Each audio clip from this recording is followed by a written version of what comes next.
Esto es lo que podría suceder si no refrenamos el ritmo del calentamiento global. Ya hay signos. Hay especies animales que se trasladan, algunas sembrando el caos en los ecosistemas. La ascensión del nivel de los mares amenaza a millones de vidas humanas. Pero está teniendo lugar una revolución científica para combatir el cambio climático. La tecnología avanza deprisa. ¿Pero será más rápida que un mundo que se calienta?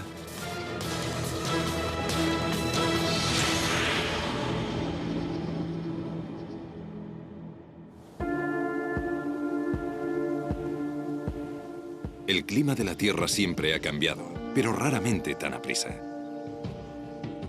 En solo 250 años el planeta se ha calentado casi 1 grado centígrado o Celsius. Celsius es la escala que usan los científicos para medir la temperatura. Al ritmo actual de calentamiento, la mayoría de los climatólogos coinciden en que dentro de 50 años estaremos 1 grado más calientes y al menos 3 grados más a finales del siglo XXI. ¿Cómo será el mundo en cada uno de esos estadios? ¿Y qué avances científicos y tecnológicos se llevan a cabo actualmente para afrontar cada uno de ellos? Sabemos qué causa el problema. Los gases de efecto invernadero como el metano y el dióxido de carbono que actúan como una manta que rodea el planeta, atrapando el calor. Y los gases de efecto invernadero aumentan más rápidamente que nunca.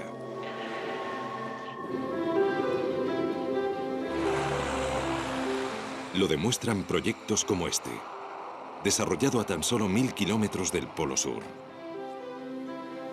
Hielo antártico acumulado en capas a lo largo de millones de años.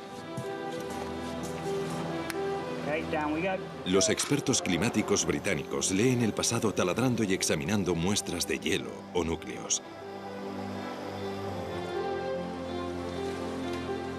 Este núcleo de hielo tiene 750.000 años de longitud. Si nos remontamos a hace 3/4 de millón de años, podemos ver que hemos entrado y salido de 8 glaciaciones. Así que si nos fijamos en esos 8 ciclos climáticos, podemos ver lo que estaba haciendo la temperatura. Pero lo que es más importante, también podemos ver los niveles de dióxido de carbono y metano, 2 gases de efecto invernadero que había en el hielo. Y lo que encontramos es que están notablemente relacionados con la temperatura, se corresponden con la temperatura sumamente bien. Robert Malbeny es paleoclimatólogo y uno de los mayores expertos mundiales en este campo. Está examinando un núcleo de hielo más corto o más joven. Atrapado en el interior, aire del siglo XVIII, anterior a la Revolución Industrial. Lo que voy a hacer es quitarme los guantes para calentarlo, porque en cuanto lo caliente podrán ver las burbujas de aire en el hielo. Alrededor del 10% del volumen del núcleo de hielo es aire. Lo oigo crujir ahora que las pequeñas burbujas que estaban sometidas a la presión de encontrarse a gran profundidad en el hielo estallan al derretirse el hielo que las rodea. No importa dónde se libere el dióxido de carbono, se distribuye uniformemente por la capa superior de la atmósfera. Así que el aire de la Antártida tiene la misma concentración de CO2 que el aire de cualquier otro lugar del mundo.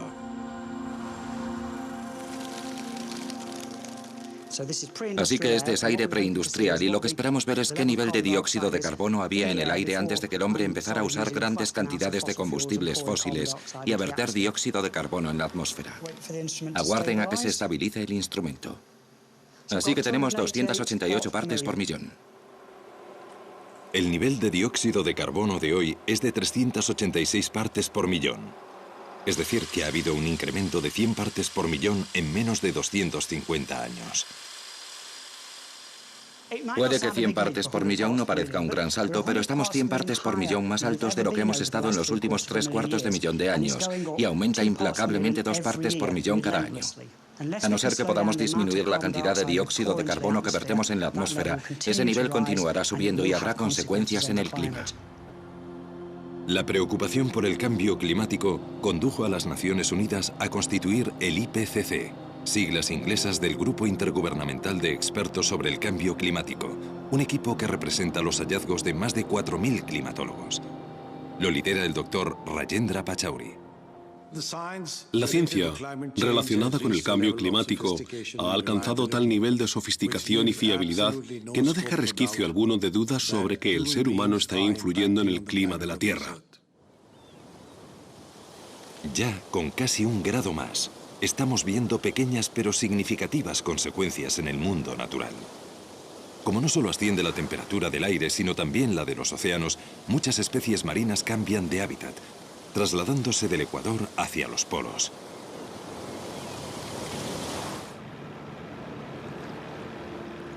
Tierney Teese, una bióloga marina que trabaja en el acuario de la Bahía de Monterrey, estudia este fenómeno. La investigación de Tierney se ha centrado en uno de los peces más extraños del mar. El pez luna, o mola mola, es el pez óseo más pesado del océano y puede superar los 4 metros de longitud.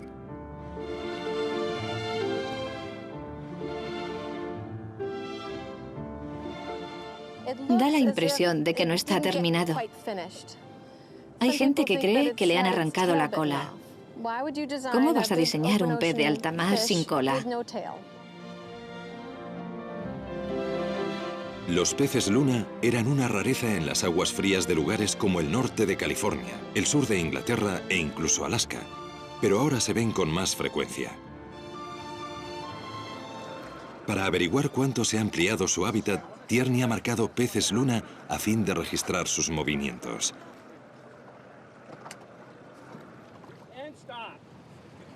Tienes que sorprenderlos, porque los mola mola son muy asustadizos, mientras que otros te dejan interaccionar con ellos.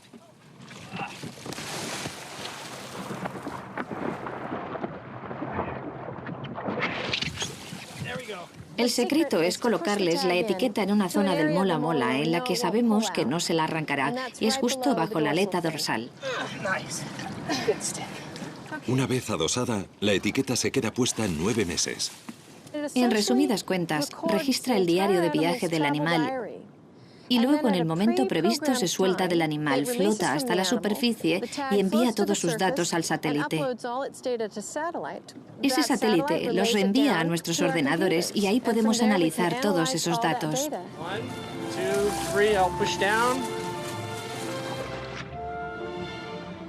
El estudio de Tierney está en su fase inicial, pero ya está empezando a verse una imagen clara del nuevo hábitat del pez luna. Y lo que es evidente es que aún con el más leve aumento de la temperatura, el mola mola emprende el camino. El cambio climático es mucho más que... el océano está un poco más caliente, porque al añadir esa cantidad de calor, 1 grado, estás modificando todo tipo de cosas. Puedes cambiar los niveles de oxígeno, puedes cambiar los niveles de nutrientes, puedes cambiar los patrones de circulación. El cambio climático trastoca un montón de cosas simultáneamente. A causa del calentamiento global, las líneas de temperatura media se están alejando del Ecuador a una velocidad de unos 64 kilómetros por década. Si esa velocidad continúa o aumenta, provocará la extinción de muchas especies, ya que no pueden soportar ese ritmo de cambio. Y a su vez, dado que unas especies dependen de otras, existe el peligro de una destrucción del ecosistema. Y la destrucción de un ecosistema es precisamente lo que está sucediendo en los pinares de la Columbia Británica. Los árboles están siendo devorados por un escarabajo al que en tiempos mantenían a raya las temperaturas invernales. Un aumento de menos de 1 grado ha permitido la proliferación del escarabajo del pino de montaña, que está diezmando la floresta.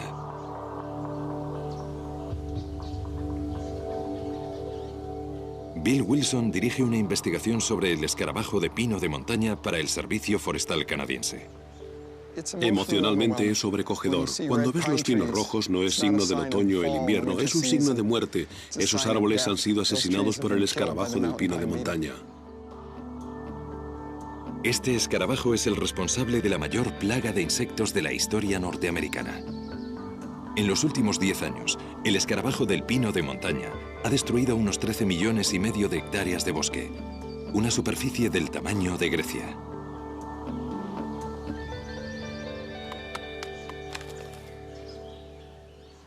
Estoy observando un pino que ha sido atacado en masa por el escarabajo del pino de montaña. Las hembras que atacan el pino con éxito excretan una feromona, y la feromona atrae a gran número de escarabajos.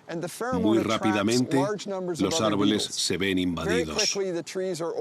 Cuando el escarabajo consigue situarse bajo la corteza, lo que hace es empezar a alimentarse del árbol y pone los huevos. Esos huevos suelen eclosionar entre 7 y 10 días después, y las larvas comienzan a alimentarse inmediatamente. Debilitan el árbol y se desencadena la enfermedad. El brote no puede controlarse con insecticidas. Al ritmo actual de destrucción, 3/4 de los pinos maduros de la Columbia Británica habrán desaparecido en 2019. Le da a uno que pensar que un insecto del tamaño de un grano de arroz pueda provocar los daños que está causando a los bosques norteamericanos. El ataque del escarabajo del pino de montaña es solo uno de los muchos modos en que un aumento de casi 1 grado está afectando al delicado equilibrio de la naturaleza y amenazando la supervivencia de especies. La pica o liebre silbadora, nativa de Estados Unidos desde hace 40.000 años, podría ser el primer mamífero que se extingue mientras lucha por adaptarse al cambio climático. En África, la migración anual de más de 1 millón de ñúes se encuentra amenazada, ya que la sequía acaba con las praderas en las que pace. En las selvas tropicales de América Central y del Sur, 70 especies de atelópidos y dendrobátidos ya se han extinguido, ya que el cambio climático permite que un hongo letal medre entre ellas. En todo el mundo, los arrecifes coralinos, hogar del 25% de la vida marina, están muriendo a medida que los océanos se calientan, absorbiendo más dióxido de carbono y volviéndose cada vez más ácidos. Pero es en el Ártico donde los efectos del calentamiento global son más evidentes.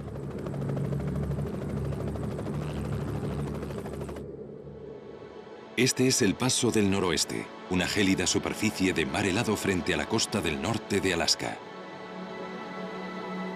Durante la era de los descubrimientos, incontables exploradores trataron de usar este paso como atajo entre Europa y Asia.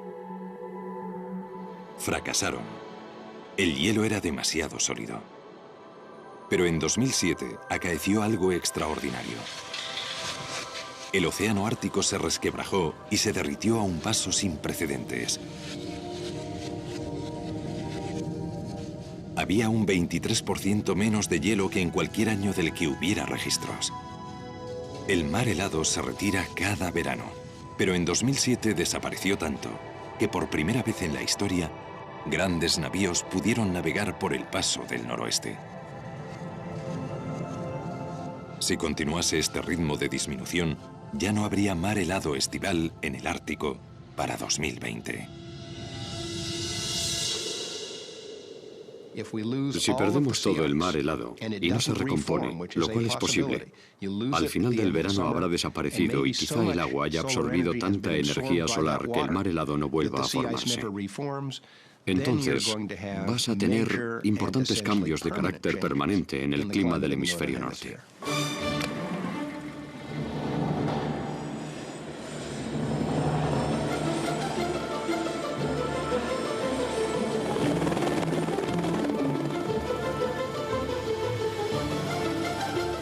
Durante 28 años, el biólogo de prospección geológica de Estados Unidos, Steve Amstrup, ha pasado los inviernos en el Ártico de Alaska recopilando gran cantidad de datos.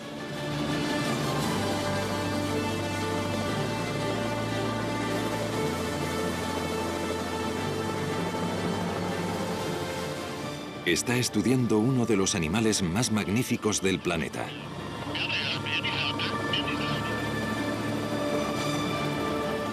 El oso polar, o blanco, es el mayor carnívoro terrestre.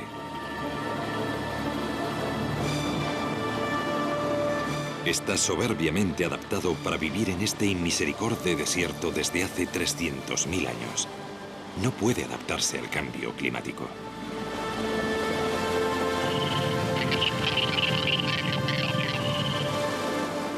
Cuando un oso ya tiene un número en el lomo, Steve sabe que ha sido marcado y estudiado.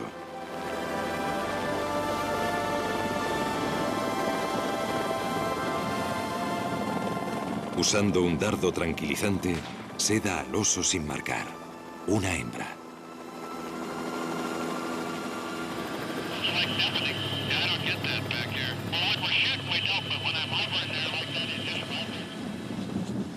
Lo que intentamos hacer es comprobar el bienestar de la población y prever el futuro para ver si es posible el bienestar venidero de esta población.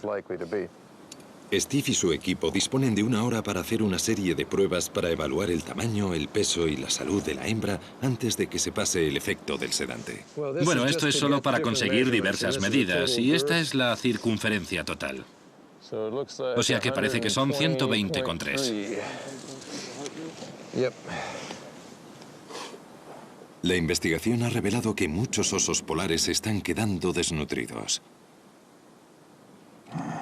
Los osos polares dependen totalmente para su nutrición de las focas que cazan en la superficie de este hielo y por lo tanto dependen completamente del mar helado para su supervivencia. Y nuestra preocupación actual es que el hielo marino de esta parte del mundo está declinando a una velocidad muy rápida. Steve ha realizado un descubrimiento revelador. Esta osa produce leche, pero sus osednos no aparecen por ninguna parte. Lo que ha pasado es que ha perdido sus osednos hace un tiempo y ahora está de nuevo en celo. Y eso significa que salió de una guarida de algún lugar de la costa esta primavera y perdió sus cachorros. En años recientes, Steve ha visto un gran descenso en el número de osednos que sobreviven a su primer año y culpa a los cambios en el mar helado. Dado que hay menos hielo y la capa es más delgada, se forman más cordilleras a causa de la presión. Muros de hielo revuelto que suponen barreras formidables. Si eres un osedno solo de este tamaño, te es muy difícil afrontar ese tipo de cosas. Eres más vulnerable y puedes ser presa de otro oso o puedes resultar herido. O quizá no seas capaz de seguir el paso de tu madre cuando sale de su cubil en busca de alimento. Los hallazgos de Steve han contribuido a convencer al gobierno estadounidense para que catalogue a los osos como especie en peligro.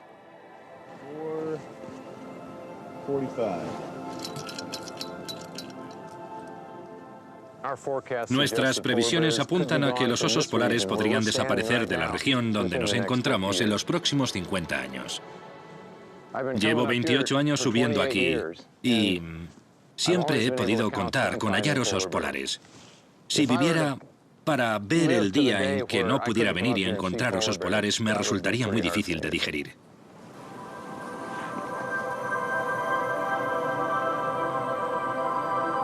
A pesar de su aspecto, cuando despierte completamente, la osa se recuperará totalmente. El hielo marino ha disminuido porque mientras que las temperaturas del resto del mundo han aumentado casi 1 grado, aquí han ascendido casi 3 grados. Vemos una reacción mayor, más calentamiento en el Ártico, ya que la realimentación está amplificando los factores. En concreto, se trata del albedo de la superficie de la Tierra, es decir, la reflexión de la luz. La cantidad de luz que incide en la superficie y se refleja es mayor si tienes una superficie blanca cubierta de nieve o hielo. De modo que si estos se derriten, queda expuesta a una superficie más oscura que absorbe más luz solar. Y eso incrementa el calentamiento y funde más hielo, por lo que en el Ártico obtienes un cambio mayor que la media global. La influencia del ascenso de la temperatura en el Ártico no solo afecta a los animales. La isla de Barter, aislada por el hielo marino durante 9 meses al año, alberga a unas 300 personas, la mayoría inupiat. Durante innumerables generaciones, la vida de la isla se ha basado en la caza de animales para sobrevivir.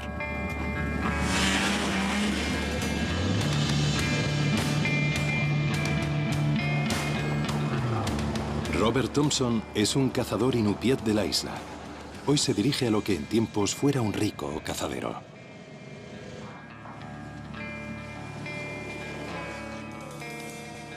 Estamos perdiendo algunos de nuestros mamíferos. Vamos a perder los búfalos árticos. Seguramente se extingan en esta zona en el transcurso de mi vida. El oso polar va a desaparecer, la población de caribú va a disminuir y también algunas aves. Sin nuestros animales nosotros desapareceremos, nuestro pueblo estará perdido. Nuestra cultura se basa en los animales. Podríamos importar diversos tipos de alimentos y seguir viviendo aquí, pero las cosas que hacemos, las que nos definen, se perderán. La mayoría de los climatólogos cree que a mediados de este siglo habitaremos un mundo 2 grados más caluroso. El único modo de evitarlo es disminuir las emisiones y cambiar la forma de producir energía.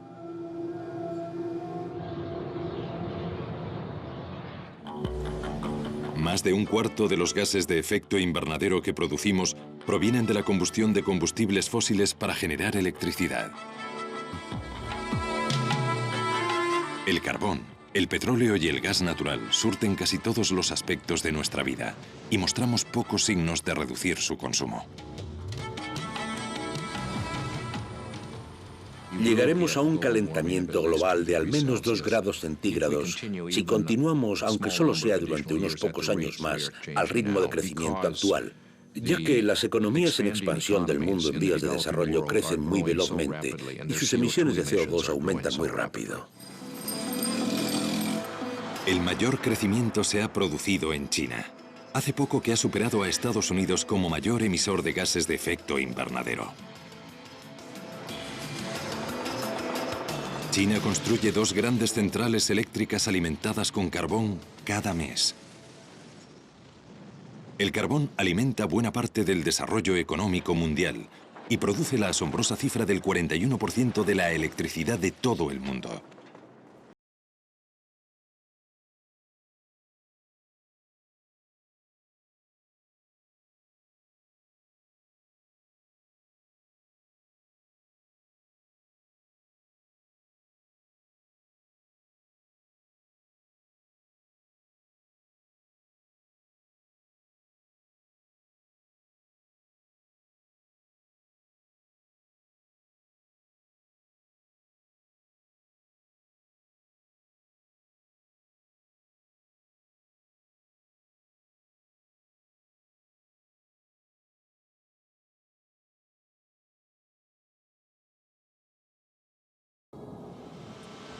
Dentro de esta tubería hay CO2 puro.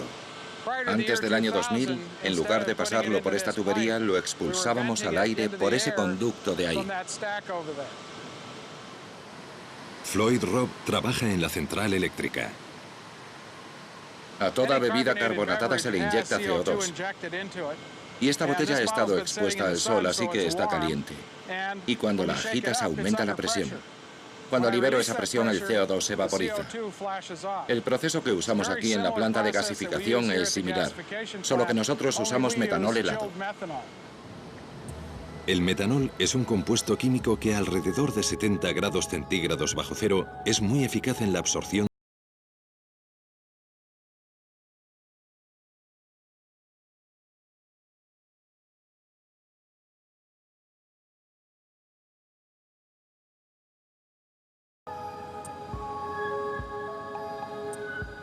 Pero esta es solo la primera fase de la CAC. El auténtico reto es dónde almacenar las enormes cantidades de dióxido de carbono que capturen las centrales como esta.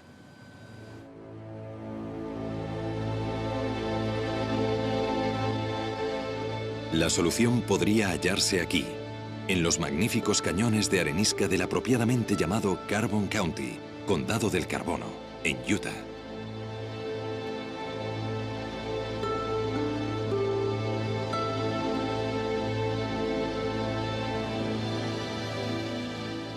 Brian McPherson, un geofísico de la Universidad de Utah, dirige un proyecto de investigación del gobierno estadounidense dotado de 70 millones de euros y dirigido a encontrar un modo de almacenar dióxido de carbono con seguridad. La solución más prometedora, inyectarlo en arenisca. La arenisca es un medio de almacenamiento estupendo, ya que, aunque parece sólida, en realidad es muy porosa. De modo que tiene muchos poros.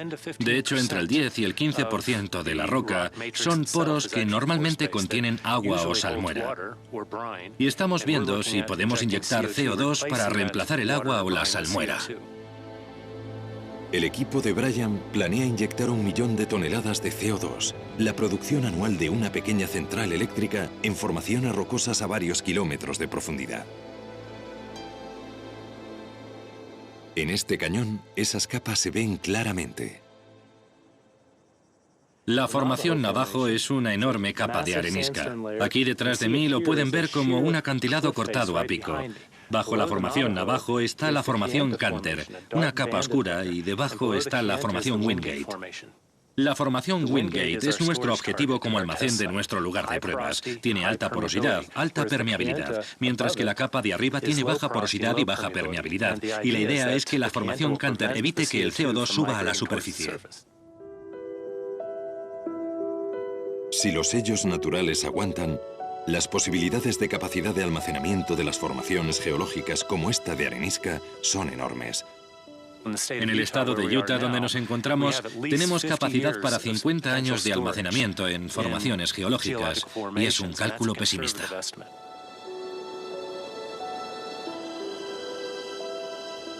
La CAC podría ofrecer los máximos beneficios con unas alteraciones mínimas. El mérito de la CAC es que nos permite usar la mayor fuente de energía fósil que tenemos.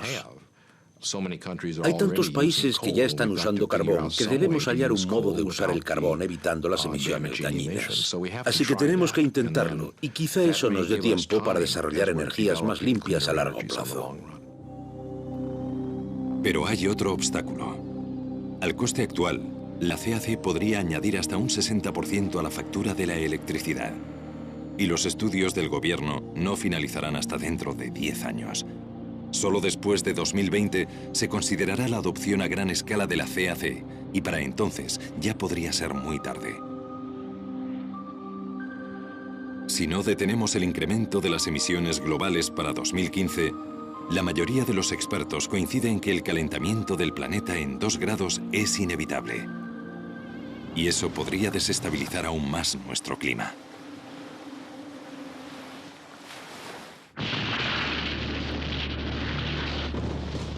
Una de las consecuencias más significativas del cambio climático ha sido el ascenso del nivel de los mares.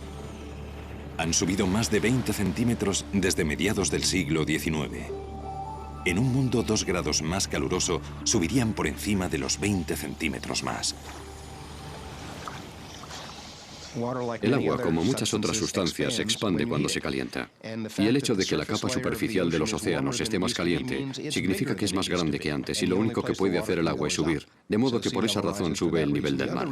La otra razón por la que aumenta el nivel del mar es que si derrites el hielo que había en tierra, el agua fluye hacia el océano. El calentamiento y la expansión de los océanos tendrá otra consecuencia. El clima extremado y destructor se volverá mucho más común. 2008 trajo devastadores huracanes como Gustav y Ike. Se estima que más de 100.000 personas murieron en Myanmar, la antigua Birmania, a consecuencia del ciclón Nargis. Nadie puede relacionar estos sucesos directamente con el cambio climático, pero muchos científicos creen que las temperaturas más altas ya contribuyen a acrecentar la intensidad de las tormentas. El calor latente alimenta las tormentas. Tormentas eléctricas, tornados, tormentas tropicales, huracanes. La energía procede del calor latente, así que los océanos más cálidos alimentan más las tormentas, de modo que esperamos que las tormentas más fuertes se vuelvan aún más fuertes. El impacto destructivo de esto se sentirá en lugares inesperados. Nueva York, 8 millones de habitantes. Una de las mayores y más ricas ciudades del mundo. A los neoyorquinos les gusta pensar que ya lo han visto todo. Pero en un futuro más cálido tendrán que vérselas con la amenaza de inundaciones regulares y devastadoras.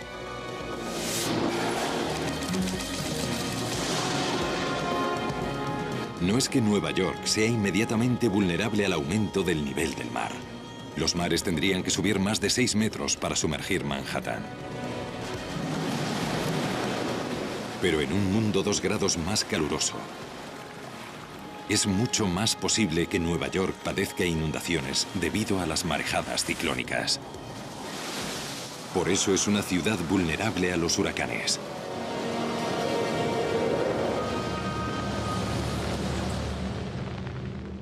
El último huracán fuerte se produjo en 1938, cuando el llamado Expreso de Long Island rozó Manhattan atacando desde una distancia de 112 kilómetros al noreste. Murieron más de 600 personas. Cientos de casas fueron barridas por el mar. Hoy esa tormenta se clasificaría como de categoría 3.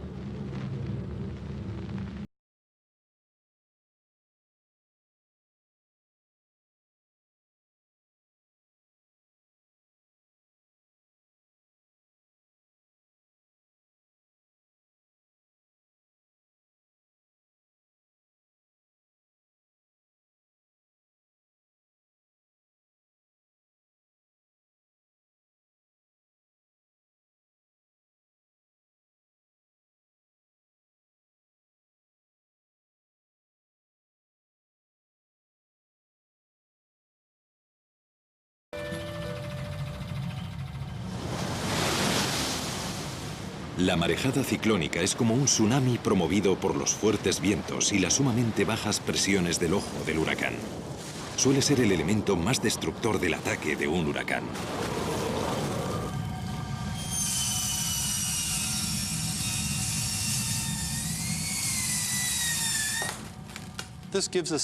Con esto nos hacemos una idea de la frecuencia con que un lugar como Nueva York ha recibido el impacto de grandes huracanes en el pasado. En resumidas cuentas, es como leer un libro. Nos retrotraemos en el tiempo, abrimos estos núcleos y pueden ver los ricos sedimentos orgánicos que se han depositado día tras día. Pero ocasionalmente, al adentrarnos más en el núcleo, ves estas gruesas capas de arena que se han depositado. Y estas capas de arena son el resultado de las marejadas ciclónicas que han pasado sobre la playa y han desplazado arena hasta estas pozas y marjales. Y esta gruesa capa de aquí data del huracán de Nueva Inglaterra de 1938. Estos núcleos proceden de muy cerca de la ciudad de Nueva York y seguramente daten del huracán de la ciudad de Nueva York de 1821. Fue la última vez que la ciudad fue atacada por un huracán intenso, probablemente el huracán de 1815. Probablemente 1675, 1635. Y luego, antes, estos son todos anteriores al asentamiento europeo en el este de Norteamérica, de modo que los huracanes documentados llegan hasta esta época. Así que sabemos que es posible que Nueva York sufra huracanes directos, huracanes intensos. Han tenido lugar muchas veces y volverán a ocurrir en el futuro. Previamente, en cualquier año dado, había una posibilidad entre 100 de que llegara una devastadora marejada ciclónica de 3 metros. Pero en un planeta 2 grados más caliente, esas posibilidades variarán. La doctora Cynthia Rosenzweig, destacada climatóloga, ha realizado muchos estudios para predecir inundaciones provocadas por marejadas ciclónicas. Una parte de las proyecciones del cambio climático es prácticamente segura. Es que el nivel de los mares será más alto. Eso proporciona la base para que ocurran las inundaciones costeras. Aunque las tormentas no cambien, ese nivel del mar más elevado permite que la inundación se interne más tierra adentro. Esa es la mayor vulnerabilidad de la parte sur de Manhattan y de muchas zonas bajas de la región de Nueva York. Con un nivel del mar más alto, marejadas ciclónicas que en el pasado habrían causado inundaciones de poca importancia se tornarán tan destructivas como la mayor tormenta del siglo. Lo que muestran nuestros estudios es que esa mayor tormenta del siglo podría suceder una vez cada 20 años. Durante la vida de nuestros hijos, es muy posible que tenga lugar esa tempestad catastrófica. En una tormenta así, la bolsa de Nueva York, Wall Street y todo el sur de Manhattan quedarían inundados. Partes de los distritos exteriores, Staten Island, Queens, Brooklyn y ciertas zonas de Nueva Jersey también quedarían anegadas. Pero quizá haya un modo de prevenirlo.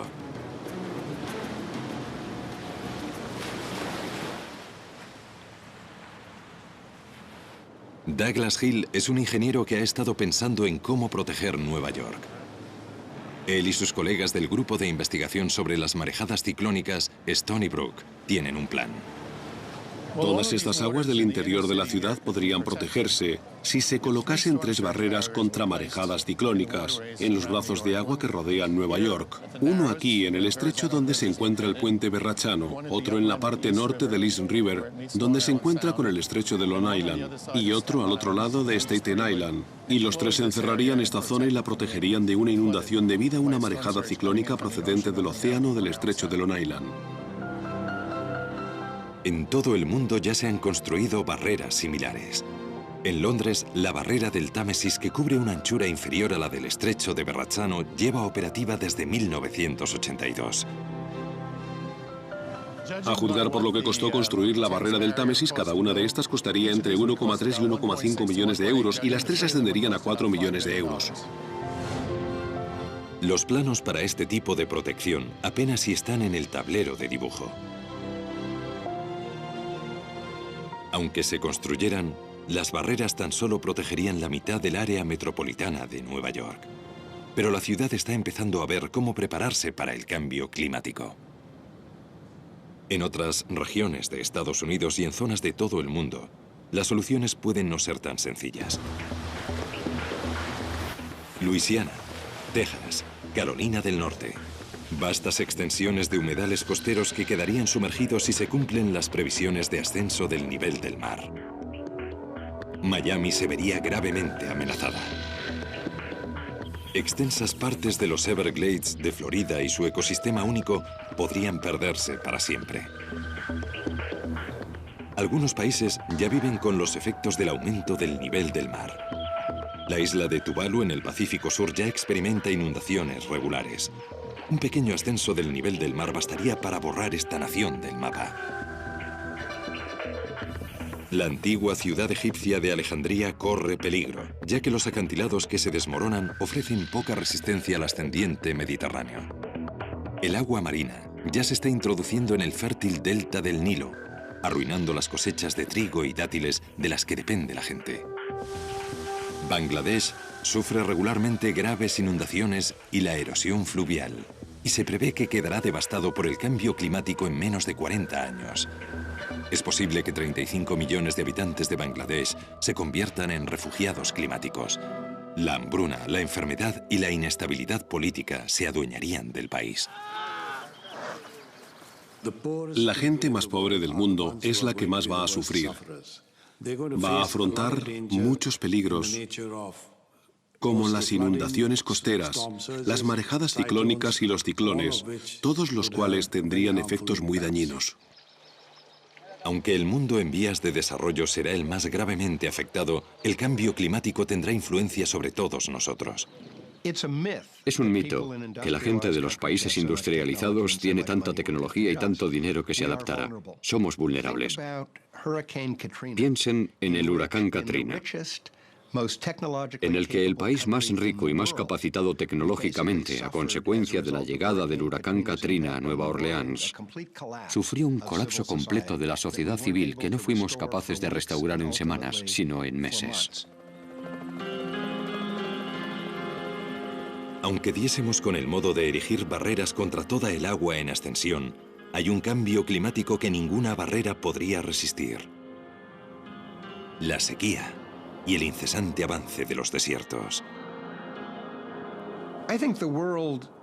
Creo que un mundo a 2 grados centígrados más o a 3,5 grados Fahrenheit más sobre la temperatura de hace un siglo, evidentemente será un mundo mucho más cálido.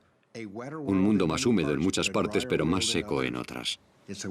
Es un mundo en el que los grandes incendios muy bien podrían ser un problema incontrolable en regiones del mundo que ya han sido propensas a padecer incendios.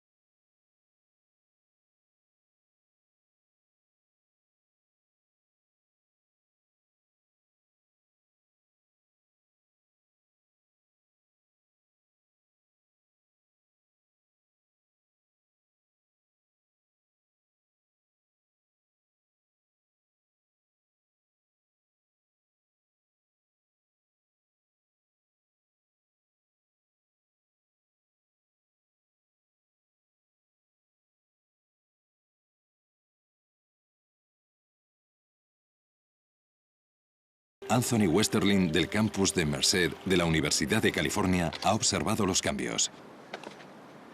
Una de las razones por las que es tan importante el glaciar Dana es que es un símbolo de lo que ocurre con la nieve y el hielo de Sierra Nevada y otras cordilleras de todo el mundo como consecuencia de las temperaturas más cálidas.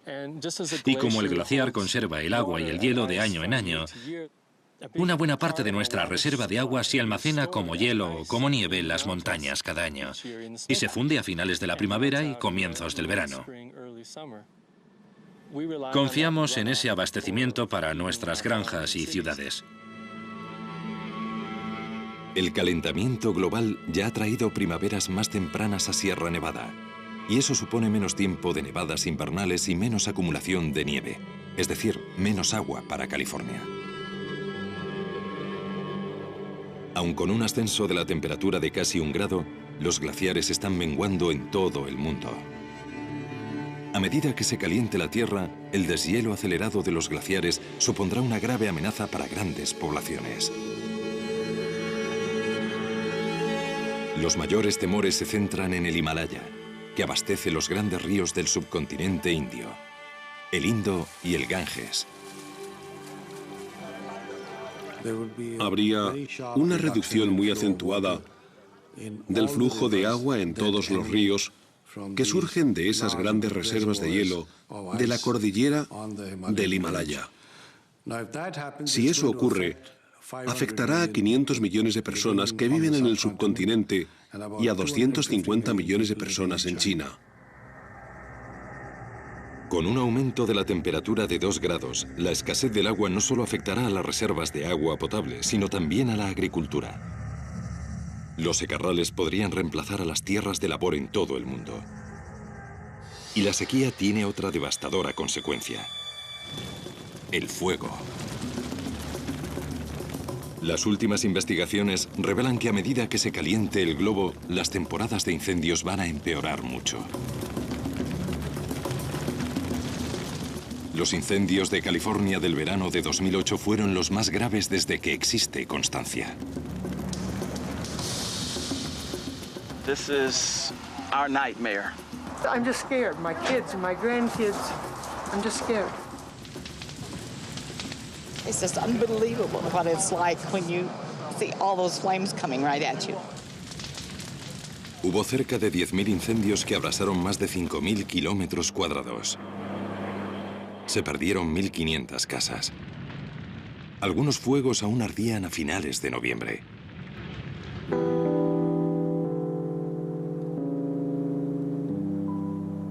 Un incendio se declaró aquí, en las estribaciones de Sierra Nevada. Pero lo que pasó en 2008 no fue un episodio aislado. Las investigaciones de Anthony Westerling han revelado una tendencia alarmante. Ha habido un tremendo y espectacular incremento de la duración de la temporada de incendios en el oeste de Estados Unidos, superando con mucho los 2 meses de duración. No será solo Estados Unidos el que sufra incendios más frecuentes e intensos. Será un problema importante para lugares como Australia, Rusia, Suráfrica y las zonas de Europa que sean más proclives a la sequía y las olas de calor. En un mundo 2 grados más caluroso, el Sáhara avanzaría hacia el norte. Esto está asociado con la extensión de algo llamado célula de Hadley, que es el fenómeno en que el aire asciende en el ecuador, donde el calentamiento producido por el sol es más fuerte, y se mueve hacia afuera y desciende sobre regiones como el desierto del Sáhara. Al descender reseca el aire y acabas teniendo un desierto. Con el calentamiento global, esta célula se vuelve más gruesa y tiende a descender más al norte en el hemisferio norte, es decir, en resumidas cuentas, la región mediterránea. Cada año, millones de turistas se dirigen a las playas mediterráneas. Sin embargo, esto cesará cuando las temperaturas sigan aumentando. Lugares que hoy son tentadoramente cálidos se volverán secos, yermos e insoportablemente calurosos. Las economías locales se resentirán por el descenso del turismo. Para otras regiones, el aumento de la temperatura y la desertificación se convertirán en una cuestión de vida o muerte. Un incremento de 2 grados puede conllevar escasez de agua en varias partes del mundo.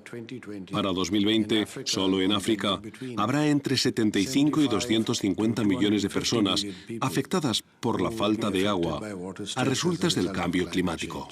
Si queremos evitar los efectos de un mundo 2 grados más caluroso, los esfuerzos individuales por reducir las emisiones ahorrando energía en casa y en el trabajo tendrán que ser algo que tengamos interiorizado. Lo más importante que la sociedad puede hacer para reducir su influencia sobre el clima global es incrementar la eficacia con la que usamos la energía. Coches más eficientes, aviones más eficientes, aires acondicionados más eficientes, bombillas más eficientes, electrodomésticos más eficientes, procesos de manufactura más eficientes. Hay unas posibilidades tremendas.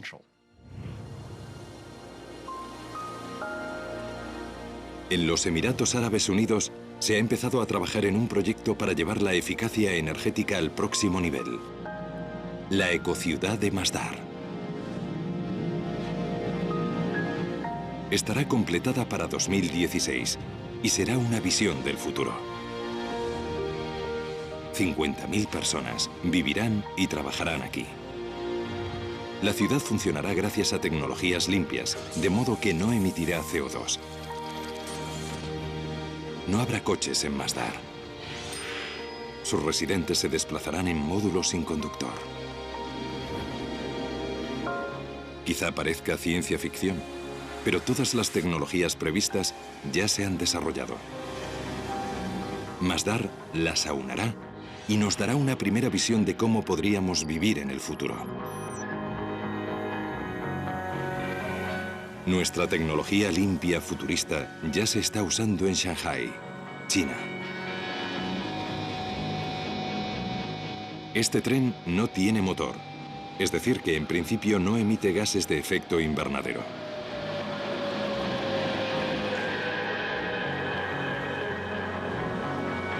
Es el primer tren comercial maglev de alta velocidad del mundo.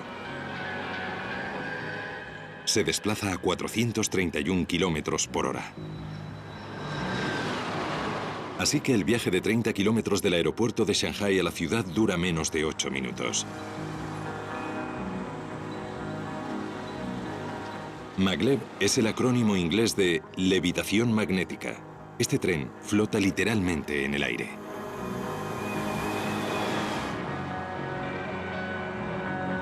Fan Mo es uno de los directores de investigación y desarrollo del Centro Chino de Maglev. Los imanes situados bajo el tren lo suspenden en el aire. La gravedad trata de tirar de él hacia abajo. Juntas, estas fuerzas mantienen el tren en levitación. En cuanto despega del suelo, otro campo magnético en la vía impulsa el tren hacia adelante y lo frena. El tren ha reducido la fricción, es decir, que tiene una eficacia mayor y viaja más rápido.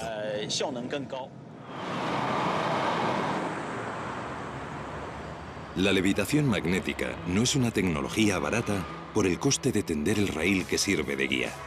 Los antiguos rieles tendrían que sustituirse, pero los beneficios serían enormes. La fuente de gases de efecto invernadero que más crece es el transporte aéreo. Los maglevs podrían ofrecer una alternativa a los vuelos que cubren distancias cortas, lo que transformaría completamente los viajes por Europa, Asia y Norteamérica.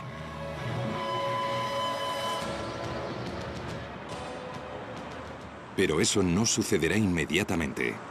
El maglev de Shanghái es rápido y eficaz, pero no elimina completamente las emisiones. Eso es porque la fuerza magnética que impulsa el tren se alimenta con energía eléctrica, y aquí en Shanghái la electricidad se genera sobre todo con carbón.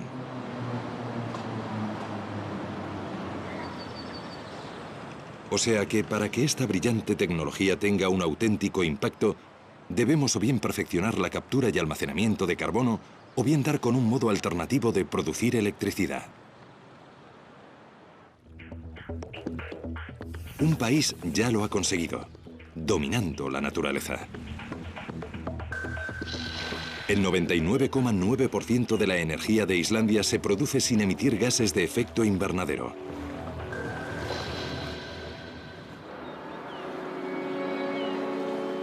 Islandia tiene suerte, ya que se encuentra justo sobre una caldera geológica. En el balneario de la Laguna Azul, cercana a la capital Reykjavik, la gente se baña en las mismas aguas geotermales que se usan para generar su electricidad. Tradicionalmente este balneario se surtía de las aguas residuales de la central geotérmica de Svartsengi, que no produce gases de efecto invernadero. Aquí, el agua supercaliente de las profundidades emerge en forma de vapor, lo que impulsa las turbinas generadoras de electricidad. La energía geotérmica está disponible en lugares como Islandia, donde hay mucha actividad volcánica. Han dejado de depender de las energías fósiles para obtener electricidad. Pero no para los coches. En Islandia hay más coches por persona que en casi cualquier país del mundo. Pero su uso pionero de una nueva tecnología quizá deje obsoletos los coches tradicionales.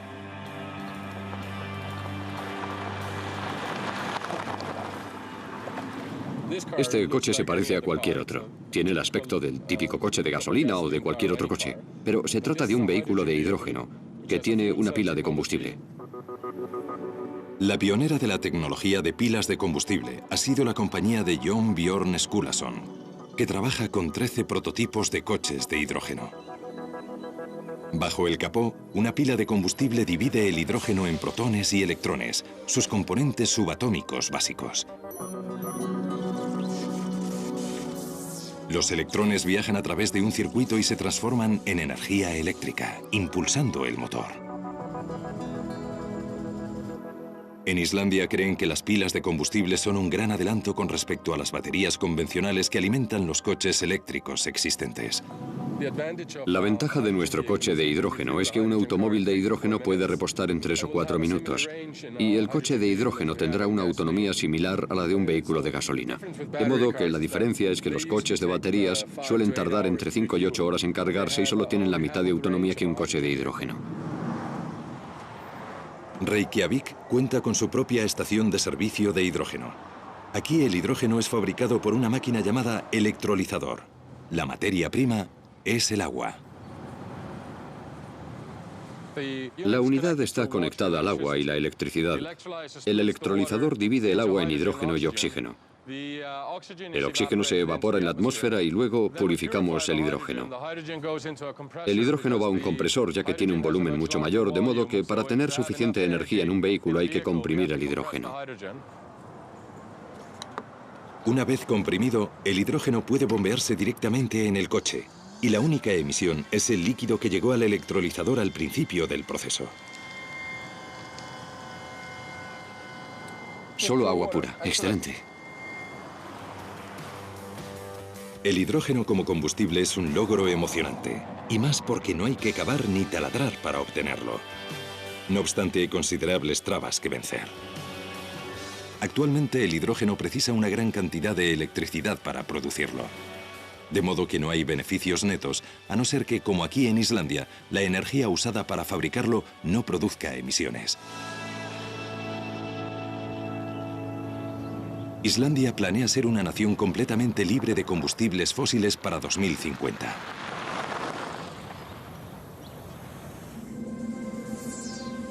Pero para otros países que no se encuentran sobre un inagotable surtidor de energía renovable, hay otra fuente disponible que puede dominarse: el sol.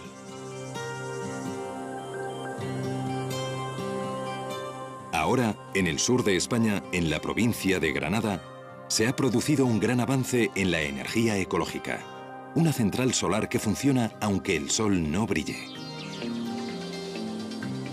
Cuando esté finalizada, Andasol cubrirá 2 kilómetros cuadrados y abastecerá de energía a 50.000 viviendas. Es un gran paso adelante, ya que una central de carbón con una producción similar emitiría 180.000 toneladas de dióxido de carbono anuales.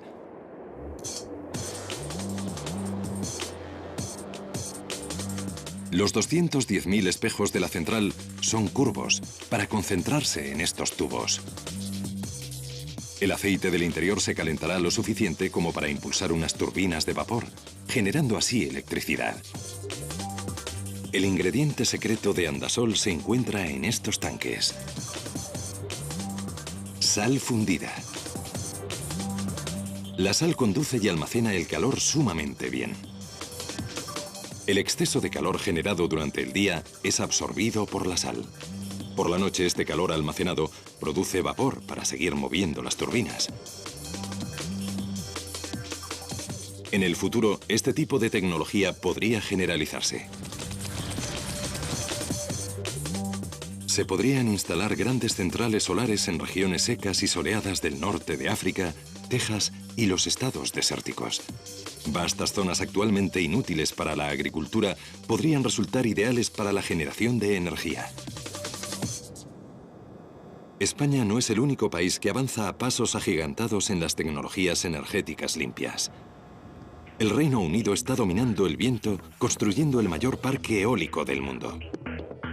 Con 271 turbinas, el parque londinense generará suficiente energía para 750.000 de casas. La primera central eléctrica marina del mundo se ha construido en Portugal.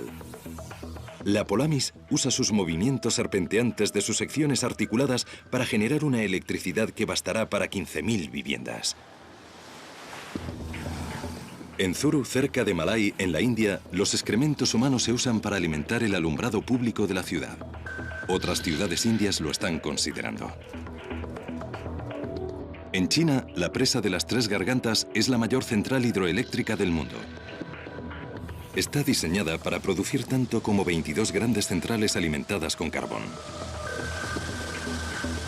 Aunque no es energía verdaderamente renovable, y pese a su controvertida reputación, la energía nuclear está experimentando un resurgimiento. Actualmente proporciona a Francia el 70% de su electricidad, y varios gobiernos están planeando la fabricación de nuevas centrales. Todas estas tecnologías son un paso adelante en la dirección correcta, pero hay otra fuente de gases de efecto invernadero que aún no ha sido abordada. Una fuente que produce aún más que el sector del transporte: el ganado.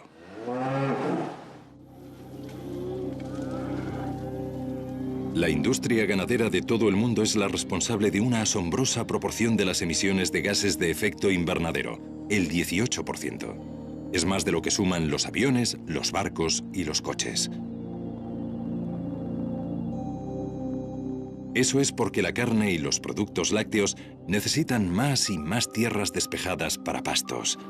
Y se requiere una gran cantidad de energía para producir el alimento de los animales y refrigerar y transportar la carne. Las propias reses son la fuente de un gas particularmente nocivo, el metano. Una vaca madura lactante emite 14 litros de metano al día.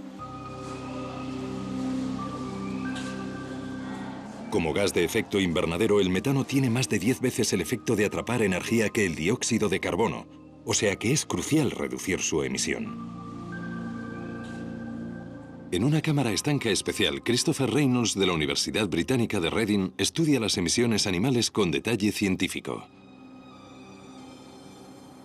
El metano que se produce es un producto de la fermentación del alimento de las vacas debido a los microorganismos, unos microbios que producen metano y que se encuentran en su estómago. Y esos microbios ayudan a digerir el alimento que la vaca consume, pero uno de los subproductos es el metano.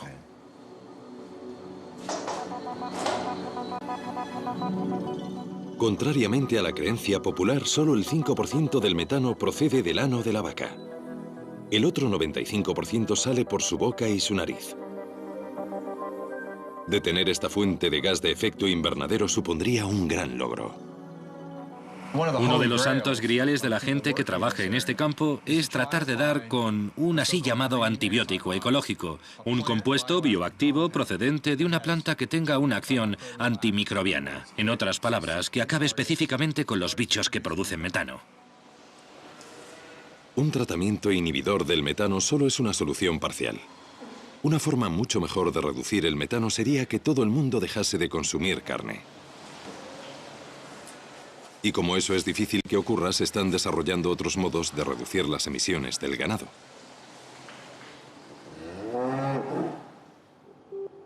En la Universidad de Australia Occidental, en Perth, una extraña creación crece lentamente en un laboratorio.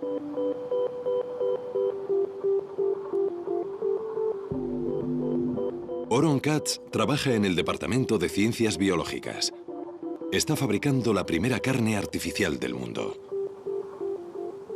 Cuando cultivamos esas células solemos llamarlas, hemos acuñado el término semivivas, ya que no están completamente vivas. No son un animal, sino que son una parte viva de un animal sustentada en un medio artificial. Esta carne artificial se ha cultivado a partir de células musculares de un cordero, pero podrían haber sido células de cualquier animal. Fueron cultivadas en una solución nutritiva hecha de plasma sanguíneo derivado del ganado. Los cultivos de células musculares crecen en un bioreactor de microgravedad que rota constantemente para que la carne crezca en 3 dimensiones. Sin este movimiento, la carne sería plana, con una anchura de solo unas células. Actualmente, Oron busca formas de dar a la carne más textura, a fin de imitar la auténtica. En estos momentos se está llevando a cabo una investigación para tratar de hallar maneras de ejercitar esas células musculares, de modo que se alineen y tengan una textura similar al músculo. Y hay 2 modos de hacerlo. Uno es estimular eléctricamente esas células y el segundo es tratar de ejercitarlas físicamente, intentando construir pequeñas máquinas para hacer ejercicio, pequeños gimnasios para que esas células crezcan y se conviertan en algo más parecido a los músculos. Oron ha llevado su singular trozo de carne al Reino Unido a uno de los mejores chefs del mundo.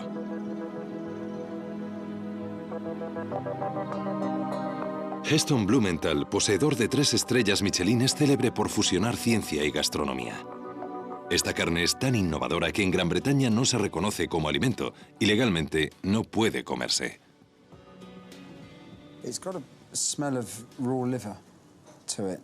I never really sniffed it, but I'm not allowed to eat it, so that's about as close as I can get. You're going to turn it into the world's most expensive, tiniest hamburger. Yes, which is it is at the moment, and that's as big as one can get at this stage. Mucha gente podría considerar la idea de la carne criada en laboratorio menos que apetecible. Pero no este chef magistral. I think as a catalyst for conversation, debate and thought, it's fantastic because how many people are quite happy to eat sliced ham that actually is not ham at all. It's processed meat from animals that have been literally chained to the floor. Yeah. That's not a problem, but something that's been grown in a lab actually is a problem. To me, that has the potential to be a lot more ethical. Esta tecnología aún está en su infancia. Aun cuando los científicos descubran cómo incrementar la producción, esta sustancia criada en el laboratorio solo serviría como carne picada o troceada. Los filetes y las pechugas de pollo artificiales aún son solo un sueño. Y su producción aún no es viable económicamente. Pueden quedar décadas para la carne artificial, pero hay otra tecnología revolucionaria que también imita a la naturaleza que podría estar lista en unos pocos años. Y que podría reducir los actuales niveles de dióxido de carbono, algo vital en un mundo 2 grados más caluroso.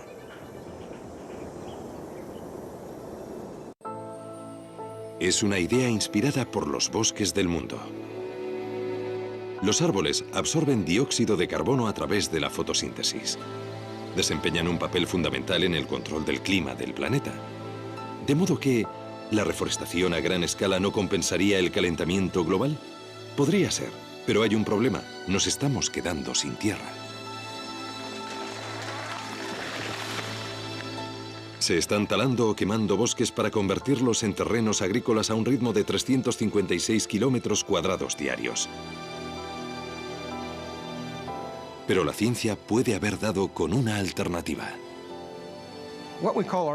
Lo que llamamos árboles artificiales es una tecnología para hacer lo mismo que hacen los árboles con el dióxido de carbono de la atmósfera, es decir, extraerlo de la atmósfera y convertirlo en algo que no vuelva a la atmósfera para no obtener el efecto de calentamiento del CO2. Mientras que las energías renovables y las tecnologías como la captura y almacenamiento de carbono se centran en evitar más vertidos de CO2, los árboles artificiales podrían reducir la cantidad que ya hay en el aire. Dos hombres podrían haber realizado un avance en esta búsqueda científica. El físico teórico Klaus Lackner y el ingeniero Alan Wright. Se conocieron aquí, en Biosfera 2, en Arizona. Biosfera 2 era el mayor ecosistema artificial estanco que se construía, el lugar perfecto para estudiar cómo los cambios en el dióxido de carbono afectarían al planeta.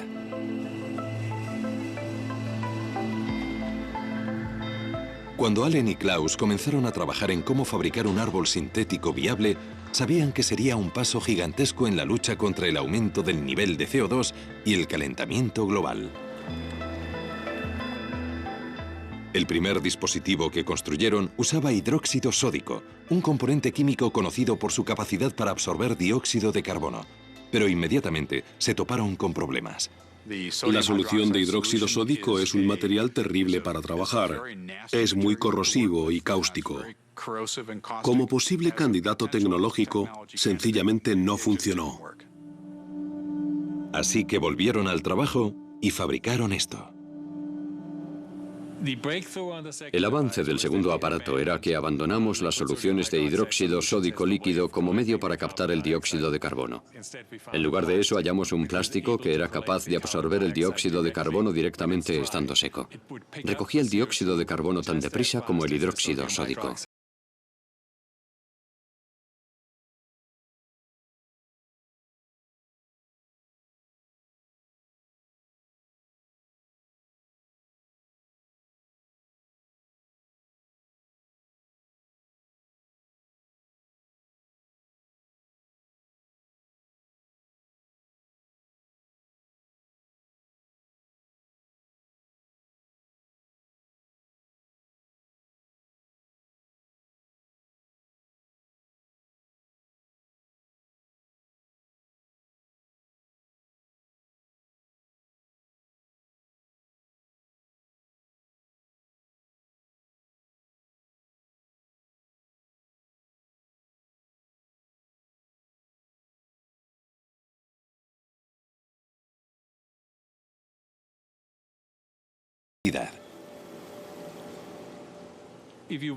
Si fueras a usar el dispositivo electroquímico como medio para recuperar el CO2 y utilizaras una central de carbón para generar la electricidad que empleas, apenas obtendrías beneficio alguno de esta máquina, de modo que era contraproducente ir en esa dirección.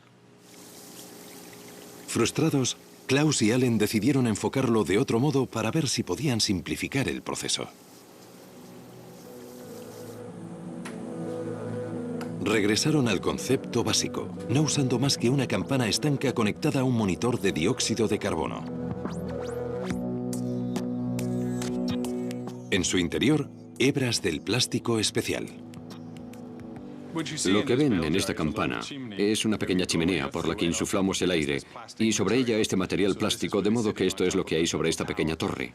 Y observamos cómo absorbe el CO2. Como sabían que ocurriría, el plástico inmediatamente comenzó a absorber el dióxido de carbono, reduciendo la cantidad que se encontraba en la campana. Entonces hicieron algo que no habían considerado con anterioridad. Sumergieron el plástico no en una solución química, sino en agua normal y corriente. Vuelvo a poner esto en la pequeña torre. Cierro la campana para que el aire no pueda escapar. Lo que ocurrió a continuación fue extraordinario. El plástico liberó el CO2 absorbido.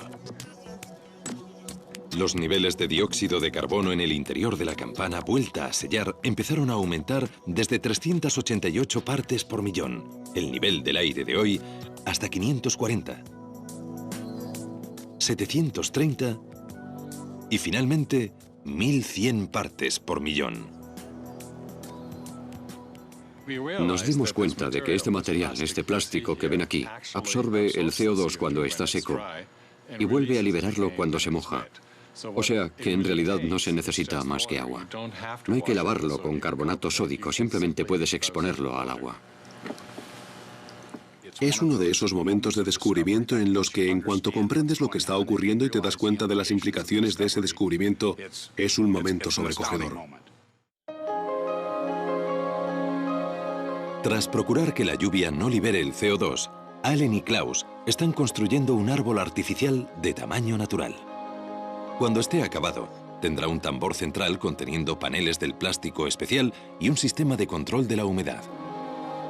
Alterando los niveles de humedad, el árbol artificial primero absorberá el CO2 y luego lo expulsará para su almacenaje permanente.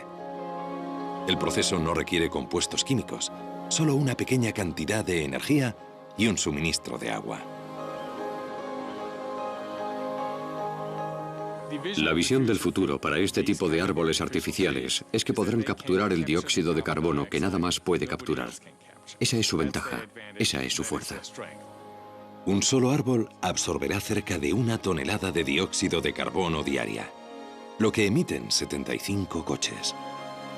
60 millones de árboles podrían absorber todo el CO2 que emitimos actualmente. Y eso no es todo. Esta es una de las pocas opciones disponibles para reducir el nivel de dióxido de carbono en la atmósfera que tenemos ahora, o el que tendremos dentro de 50 años hasta un nivel seguro. Todo este dióxido de carbono absorbido, por supuesto, habría que ponerlo en algún sitio. Pero ahí es donde intervienen otras nuevas tecnologías, como el almacenamiento geológico de CO2 que se está experimentando en Utah. Y como el nivel de dióxido de carbono es igual en cualquier lugar del planeta, los bosques de árboles artificiales podrían plantarse justo encima de los lugares de almacenamiento. Logros científicos como los árboles artificiales y los avances en energías renovables podrían ayudar a detener el cambio climático causado por el hombre, e incluso revertirlo. Pero si no se adoptan medidas como estas y nuestras emisiones continúan creciendo, los climatólogos advierten que en este siglo podríamos aumentar 3 grados con respecto a la media preindustrial.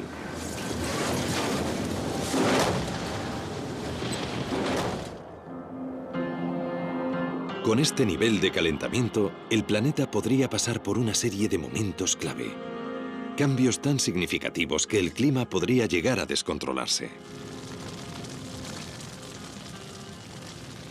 3 grados centígrados de calentamiento global podrían significar que habláramos de un planeta diferente. Es un planeta que no existe desde hace millones de años. No había humanos en el planeta cuando estaba 3 grados más caliente. No solo el nivel del mar sería distinto, sino que las zonas climáticas cambiarían. Sería un planeta muy diferente. La última vez que el planeta se calentó tanto fue hace 55 millones de años. Entonces la temperatura aumentó 6 grados. Pero se calentó a un ritmo mucho más lento que el actual.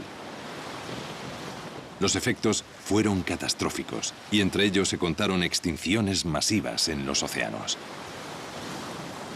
El planeta tardó 100.000 años en recuperarse.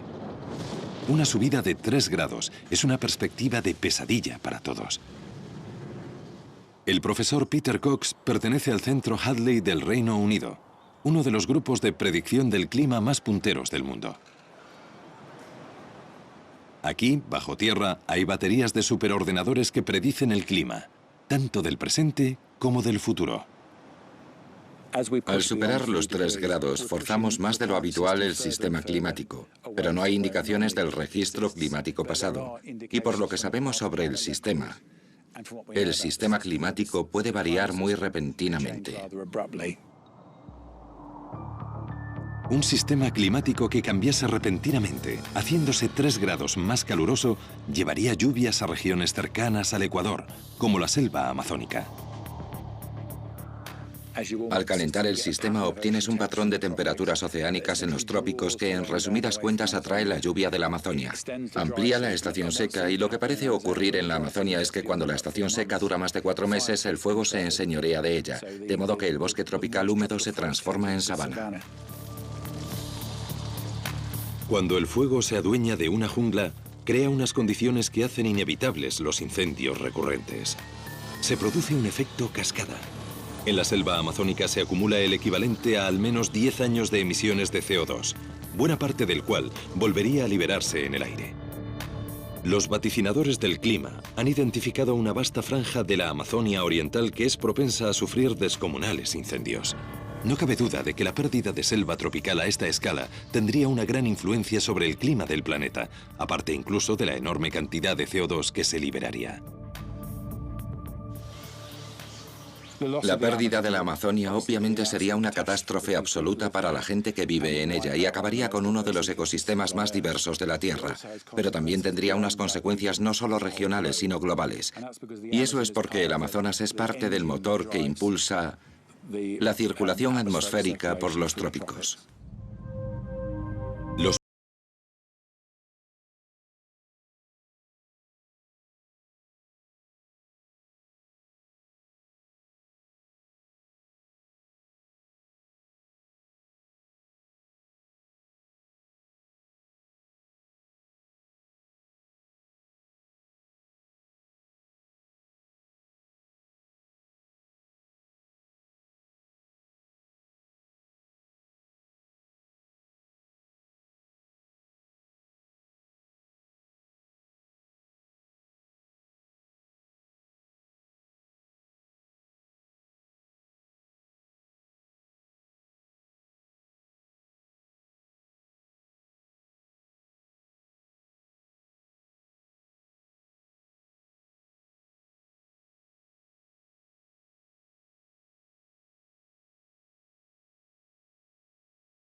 Encerrado en el permafrost, el gas de efecto invernadero que es 20 veces más peligroso que el CO2.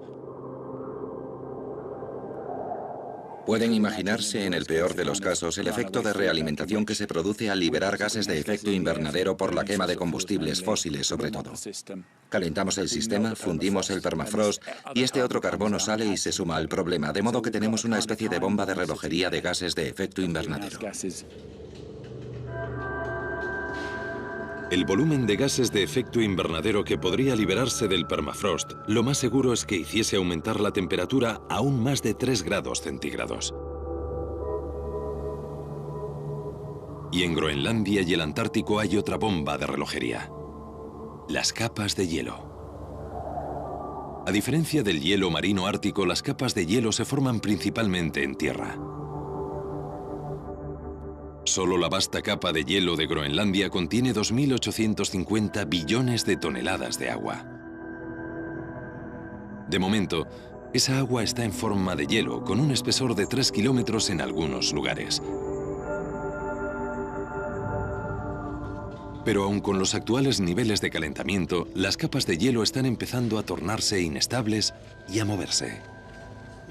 Si empiezan a derretirse y el hielo comienza a desplazarse más rápidamente, podríamos tener un gran vertido de agua en el océano y un sustancial aumento del nivel del mar que se mediría en metros. Ha habido muchas veces en que las capas de hielo han empezado a desintegrarse y el nivel del mar ha aumentado a razón de varios metros por siglo. Y en la mayoría de esos casos naturales, las fuerzas que provocaron esos cambios fueron mucho menores que la fuerza provocada por el ser humano, que causa los cambios actuales. Si el calentamiento global excede los 3 grados centígrados y las capas de hielo de Groenlandia se derriten, los científicos predicen un incremento de 7 metros en el nivel del mar. Esto es lo que pasaría con las líneas costeras de Norteamérica, Europa y Asia. La fundición de las capas de hielo es otro suceso climático que crearía una realimentación. Como los incendios desmesurados en la Amazonia, provocaría que el calentamiento se acelerase. De nuevo interviene el efecto albedo.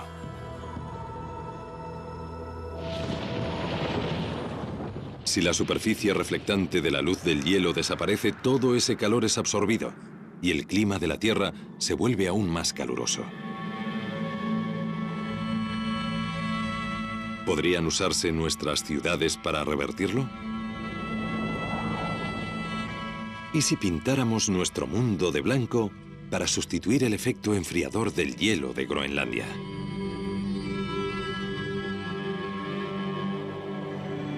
En México, el norte de África, Grecia y España, la gente lleva mucho tiempo viviendo en poblaciones blancas. Las casas blancas son más frescas. Aunque haya sido creado artificialmente, esto también provoca el efecto albedo. Pero la mayoría de las ciudades están cubiertas de asfalto y cemento oscuro. Esto no refleja el calor, sino que lo absorbe. De hecho, las ciudades crean sus propios microclimas. Las temperaturas en áreas construidas pueden ser hasta 6 grados más cálidas que el campo circundante. O sea que, ¿hay algún modo de convertir las grandes urbes modernas en blancas aldeas griegas, al menos en cuanto a su capacidad de reflexión? ¿Será este el aspecto que tendrá el futuro?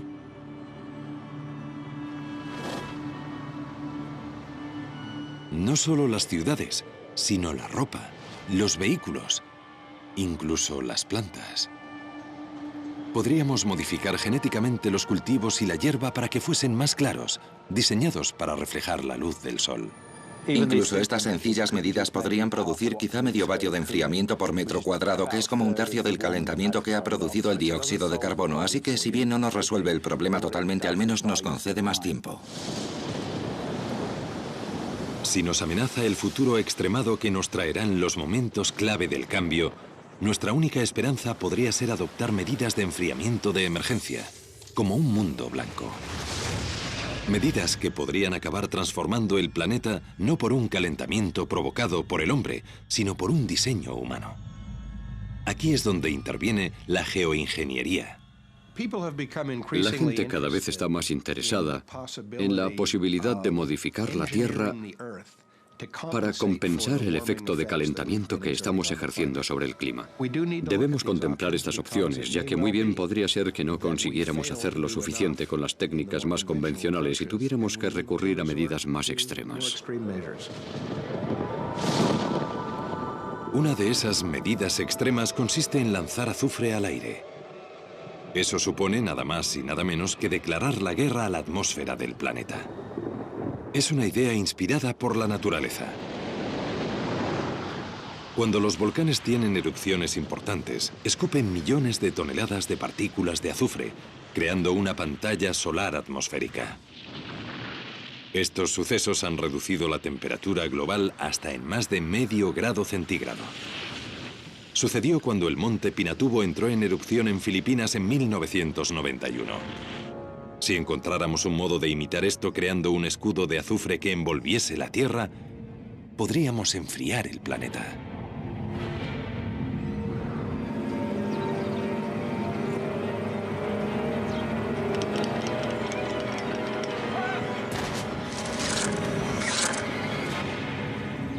Quizá podríamos hacer que el ejército disparase azufre a lo alto de la atmósfera usando sus cañones. Mientras lo conserves ahí, tienes un escudo que refleja parte de la energía del sol. Además, veríamos unas bonitas puestas de sol, aunque también haría otras cosas. Todos somos conscientes del problema del agujero de la capa de ozono que tuvimos cuando modificamos la química de la estratosfera y se produjo el agujero de la capa de ozono. Ahora no sabemos lo que podría pasar con la química de la estratosfera, pero nos inquieta que algo ocurra.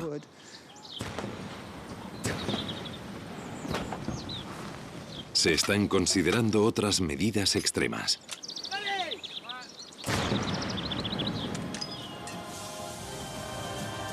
Tales como barcos que vaporicen niebla en el aire, creando más nubes.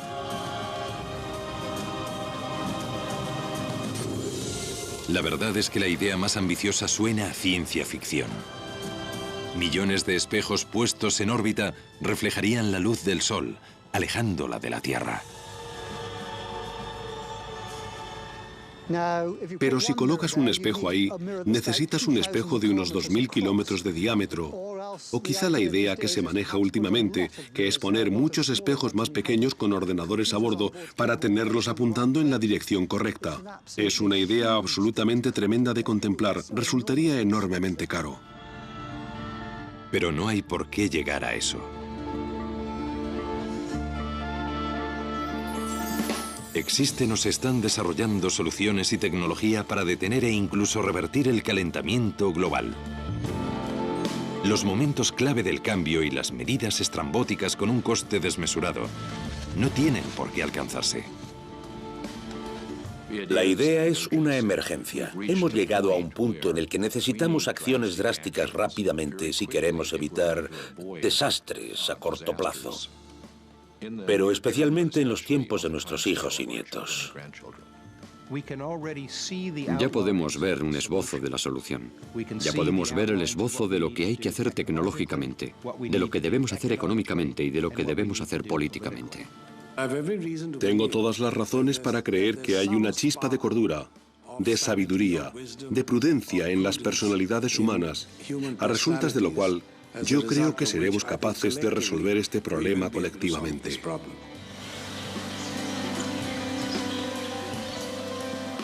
Los climatólogos estiman que si tenemos alguna oportunidad de ralentizar o detener el calentamiento global, las emisiones de CO2 de todo el mundo tendrán que alcanzar su culmen en 2015.